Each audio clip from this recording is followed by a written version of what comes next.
77 साल एक लंबा अरसा होता है ना।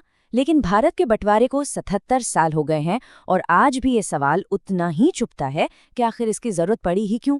ये एक ऐसी घटना थी जिसके घाव कह सकते हैं कि आज भी हरे हैं। तो चलिए आज इस ऐतिहासिक त्रासदी की परतों को एक एक करके खोलते हैं। तो फिर सवाल वहीं आकर खड़ा हो जाता है, कौन था जिम्मेदार?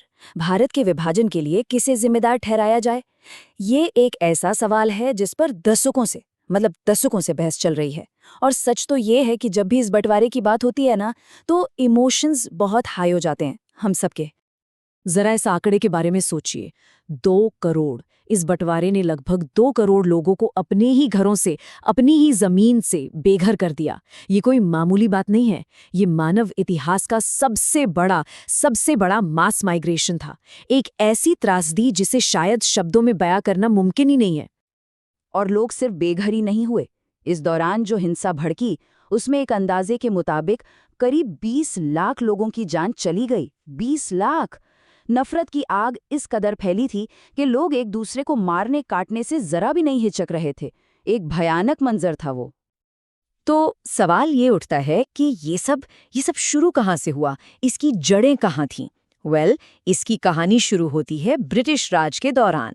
यही वो वक्त था जब हिंदू और मुस्लिम समुदायों के बीच कह सकते हैं कि पहली दरारें पड़नी शुरू हुई थीं। देखिए, अंग्रेजों को ये बात अच्छी तरह समझ आ गई थी कि अगर भारत पर राज करना है तो डिवाइड एंड रूल से बेहतर कुछ नहीं, और उन्होंने धर्म को अपना हथियार बनाया। शुरुआत हुई 1905 में, जब बंगाल को धर्म के आधार पर बांट दिया गया। फिर देखिए कैसे एक के बाद एक चीजें हुई। 1906 में मुस्लिम हितों की बात करने के लिए ऑल इंडिया मुस्लिम लीग बन गई। 1909 में सेपरेट इलेक्टोरेट का कॉन्सेप्ट आ गया, जिसने इस बंटवारे पर एक तरह से राजनीतिक मोहर लगा दी। और कमाल की बात देखिए, 1916 के लखनऊ पैक्ट में राजनीतिक एकता के नाम पर कांग्रेस ने भी इसे मान लिया।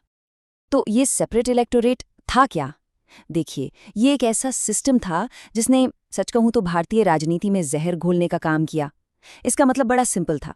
अगर कोई उम्मीदवार मुस्लिम है तो उसे वोट भी सिर्फ मुस्लिम ही दे सकते हैं, कोई और नहीं।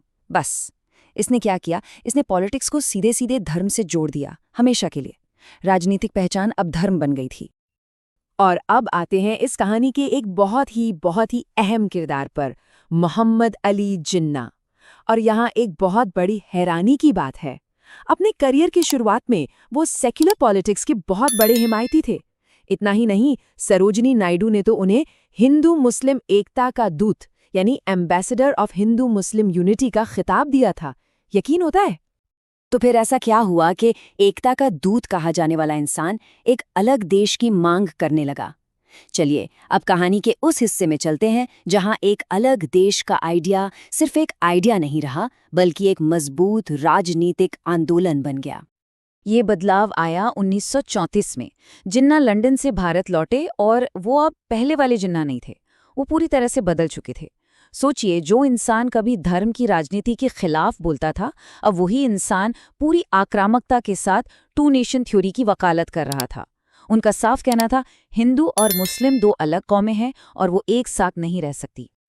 लेकिन क्या उस वक्त मुस्लिम जिन्ना की बात सुन रहे थे?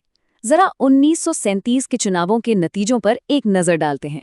कांग्रेस को मिली 707 सीटें और मुस्लिम लीग को सिर्फ 106। ये एक करारी हार थी।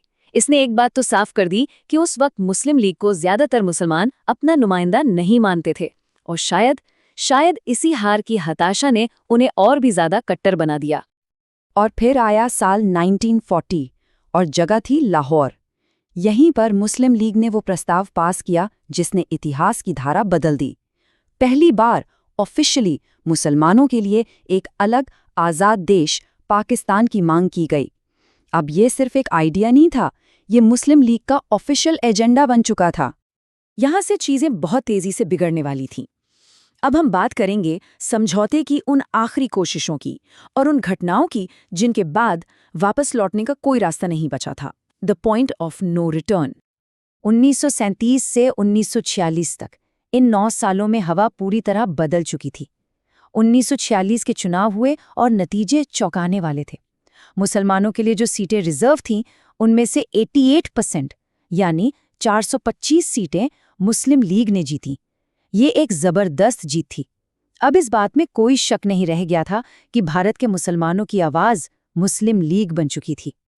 इस माहौल में अंग्रेजों ने हालात को संभालने की एक आखिरी कोशिश की।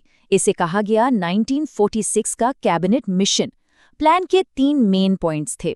पहला, बंटवारा नहीं होगा, भारत एक ही देश रहेगा। दूसरा, सेंटर में कमजोर सरकार होगी जिसके पास सिर्फ डिफेंस, फॉरेन अफेयर्स और कम्युनिकेशन जैसे सब्जेक्ट्स होंगे। और तीसरा, प्रांतों को ऑटोनमस हिंदू और मुस्लिम मेजॉरिटी ग्रुप्स में बांट दिया जाएगा। लेकिन ये प्लान फेल हो गया। क्यों? क्योंकि दोनों पार्टियां अपनी अपनी जिद पर अड़ी थीं। कांग्रेस को एक मजबूत सेंटर चाहिए था, वो किसी भी हाल में कमजोर केंद्र के लिए तैयार नहीं थी। वहीं दूसरी तरफ मुस्लिम लीग को लगा कि ये तो पाकिस्तान बनाने के उनके सपने पर पानी फेरने जैसा है। नतीजा, डेडलॉक, बात आगे बढ़ी ही नहीं। और जब बातचीत के सारे दरवाजे बंद हो गए तो आई वो तारीख जिसने सब कुछ बदल कर रख दिया। 16 अगस्त 1946।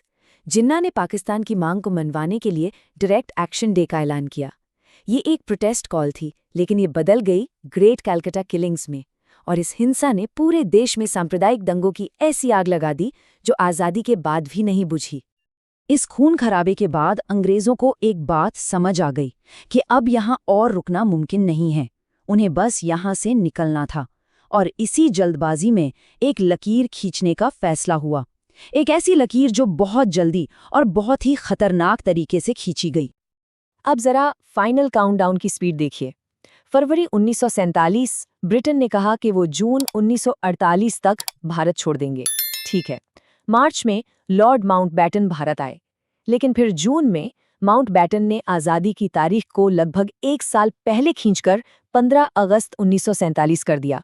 और जुलाई में एक ब्रिटिश वकील को बुलाया गया और कहा गया, आपके पास सिर्फ 5 हफ्ते हैं और आपको हिंदुस्तान और पाकिस्तान के बीच की सरहद खींचनी है। सिर्फ 5 हफ्ते।